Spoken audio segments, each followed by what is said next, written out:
Bill Barr is following the law, and what's his reward? Democrats are going to hold him in contempt. I don't think today's actually about getting information. I don't think it's about getting the unredacted Mueller report. I don't think last week's hearing was right.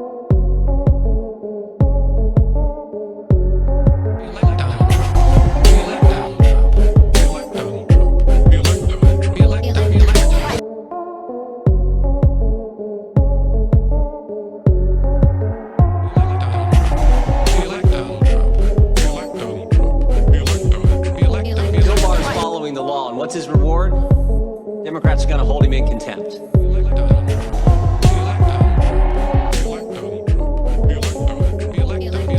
I don't think today's actually about getting information. I don't think it's about getting the unredacted Mueller report. I don't think last week's hearing was actually about having staff question the colleagues to support this report. I now recognize the ranking member of the Judiciary Committee, the gentleman from Georgia, Mr. Collins, for his opening statement. Thank you, Mr. Chairman. Mr. Chairman, this, and to the folks watching here, this slog continues. Last week, I urged you and my fellow members of the Judiciary Committee Democrats to respect the histories and traditions of this committee and conduct its business accordingly. We still have a crisis on our southern border. China is stealing our intellectual property, yet here we are, wasting another valuable week of the legislating calendar against the majority's war against the administration. Today, we are meeting to consider a resolution to hold Attorney General Bill Barr in contempt of Congress. So let's take just a few moments and go through this. What is the justification for holding Attorney General Barr in contempt of Congress? Perhaps that he failed to abide by the special counsel regulations? No, he went above and beyond what the regulations required by transmitting the full report to Congress with limited redactions. Could it be that the Attorney General failed to accommodate the chairman's demands for information? No. He offered to let the chairman and 5 other Democrat leaders review the less redacted report at the Department of Justice, including a 99.9% unredacted volume on obstruction. In an odd move for anyone demanding access to information, the chairman and the other elected Democrats given access have declined to view that report. The Attorney General also volunteered to testify before this committee about the report's conclusions and his role in sharing the report. And as we all witnessed, the Democratic gamesmanship forced the Attorney General to forego the scheduled hearing last week.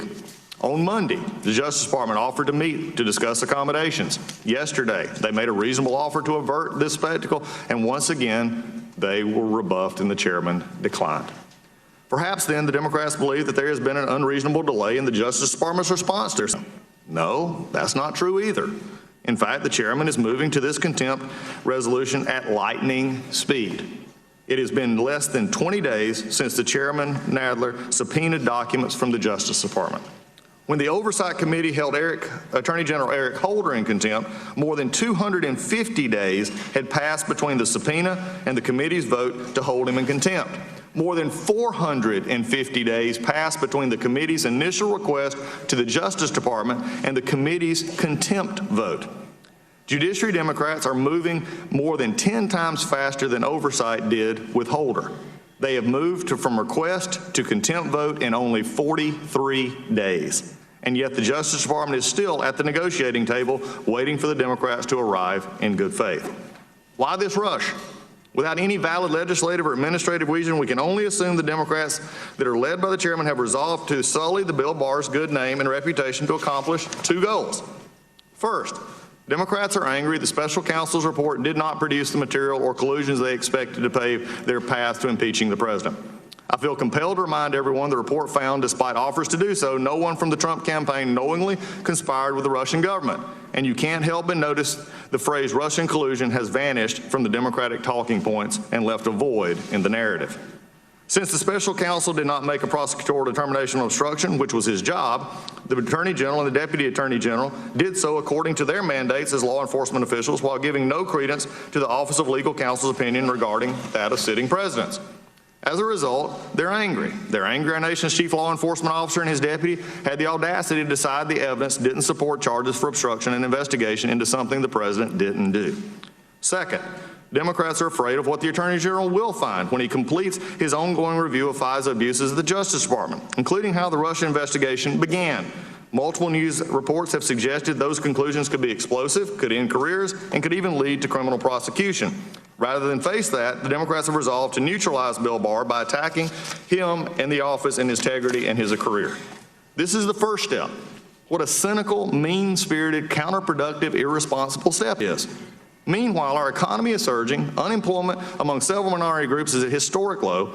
A recent Washington Post poll shows cratering support for impeachment, but Democrats have no plans, no purpose, and no viable legislative agenda beyond attacking this administration. The House is more than 4 months into a Democratic majority. How many bills passed by this committee have been signed into law? Mr. Chairman, I implore you to see reason. I ask that you recognize the craven and insincere politics that seem to be yielding no dividends for the American people. We've talked on multiple occasions and proved at last week's pharmaceutical markup that I stand ready to work with you to promote solutions. I will not, though, become a bystander as we assail the Attorney General and this committee. Our democracy deserves better.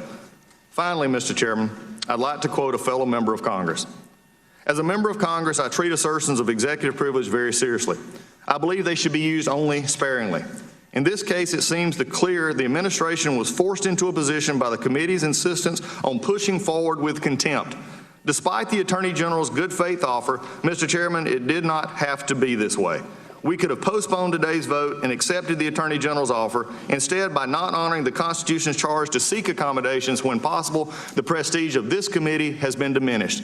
As a result, that should concern us all. I quote Elijah Cummings. In that case, of course, the committee did seek accommodations. In this case, this committee did not. And in just a difference of opinion between me and the chairman, there has been no escalation of this except on the side of the majority. You have to have both sides at the table for accommodations. That's the way this process works. That is what I've just laid out 10 times faster than even Eric Holder. And when we get into the other issues that have been discussed here, and again, how we deal with this is going forward with what will be the precedent for the future and will be the precedent for what we have. With that, I yield back. Thank you, Mr. Collins. Without objection, all other opening statements will be included in the record. Bill Barr is following the law, and what's his reward? Democrats are going to hold him in contempt. I don't think today's actually about getting information. I don't think it's about getting the unredacted Mueller report. I don't think last week's hearing was actually about having staff question the Attorney General. I think it's, as my colleague said earlier, I think it's all about trying to destroy Bill Barr because Democrats are nervous he's going to get to the bottom of everything. He's going to find out how and why this investigation started in the first place. Never forget what Bill Barr said a few weeks ago, 3.5 weeks ago, when he testified in front of the Senate Finance Committee. Said a lot of important things, but he said four very interesting things. First, he said there was a failure of leadership at the upper echelon, term he used, upper echelon of the FBI. We all know that's the case. Director Comey's been fired. Deputy Director McCabe fired, lied 3 times under oath, according to the Inspector General. FBI counsel Jim Baker demoted and left, currently under investigation by the Justice Department.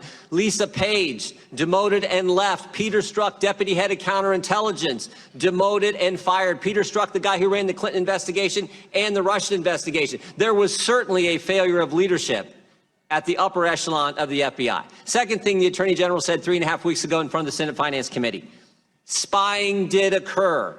Said it twice. Yes, spying did occur. Third, he said, there's a basis for my concern about the spying that took place. And maybe the most interesting thing, 2 terms he used that frankly I find frightening. He said there was, in his judgment, he thinks there may have been unauthorized surveillance and political surveillance. Scary terms. We got to go back to January 3rd, 2017. Senator Schumer on the Rachel Maddow show talking about then President-elect Trump says this: if you take on the intelligence community, they have 6 ways from Sunday at getting back at you. Now, I don't know if the FBI went after President Trump in 6 ways, but I sure know they went after him in 2 ways. And the first one is the now famous dossier. On October 21st, 2016, the FBI used one party's opposition research document as the basis to go to a secret court to get a warrant to spy on the other party's campaign. That happened. Democrat National Committee, the Clinton campaign, paid Perkins Coie law firm, who hired Fusion GPS, who then hired a foreigner, Christopher Steele, who did what?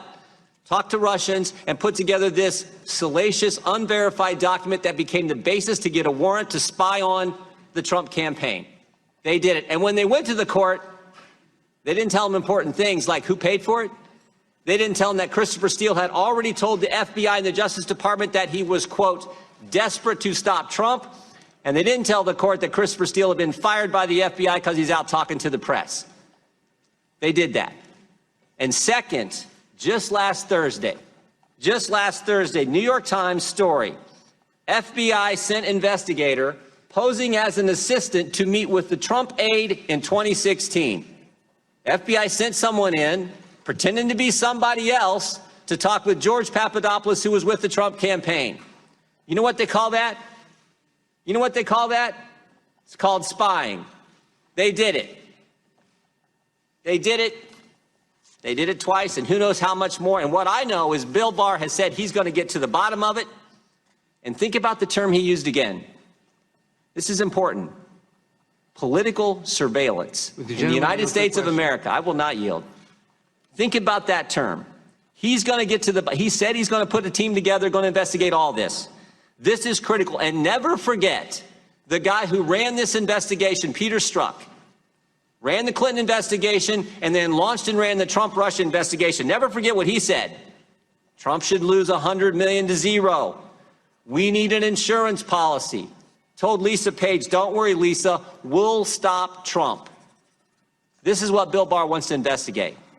And as my colleagues have said, this is the House Judiciary Committee, with the history this committee has in protecting fundamental liberties and protecting the Constitution. Last week, there was another important document Emmett Flood, sent to the Attorney General. I just want to read a couple sentences.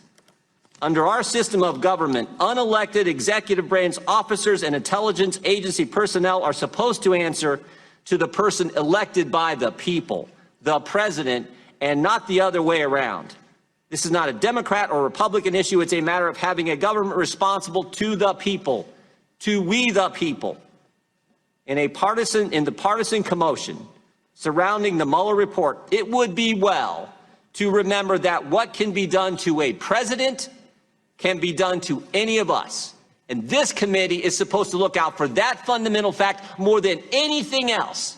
And we are not doing that today. I yield back. I would simply observe that, to his credit, Mr. Jordan has been second to none in asking for access to the materials we're asking for the, and I simply ask him, does he still think is he still supporting his own request for that the committee and the Congress be given access to the entire report and the underlying information? Consistent with the law, and I would ask the chairman. My understanding is Mr. Mueller's going to be here next week. Why are we doing it? You're going to get to ask the guy who wrote the whole darn document. We're all going to get asked him questions. Why don't you hold off on this contempt until at least the guy who wrote the thing spent 22 months and $35 million with a whole bunch of Democrat lawyers putting it together? Why don't you wait and ask him next week before we do this contempt resolution?